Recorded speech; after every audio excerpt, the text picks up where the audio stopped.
তীব্র তাপপ্রবাহ, হাঁসফাঁস গরমের মাঝেই বজ্রবিদ্যুৎ সহ বৃষ্টিতে স্বস্তি পশ্চিম মেদিনীপুরের চন্দ্রকোনায়। আবহাওয়া দপ্তরের পক্ষ থেকে তাপপ্রবাহের সতর্কতা ছিল আগেই।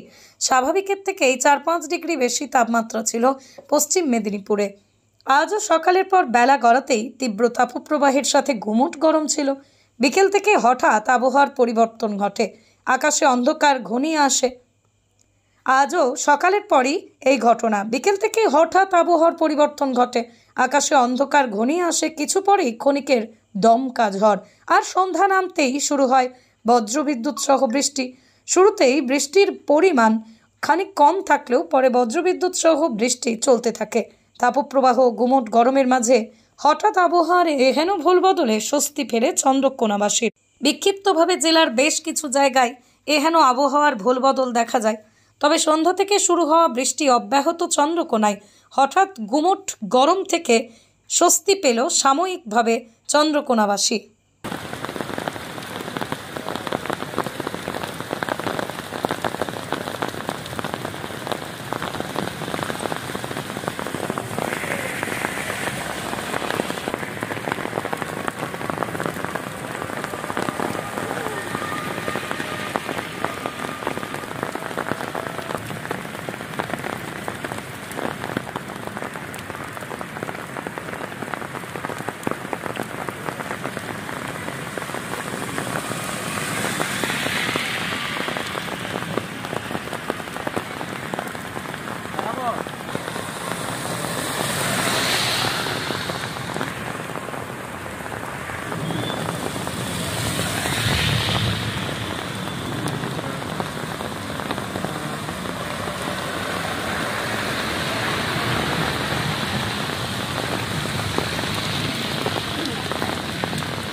আজকে লাগেনি, ভালো হয়েছে।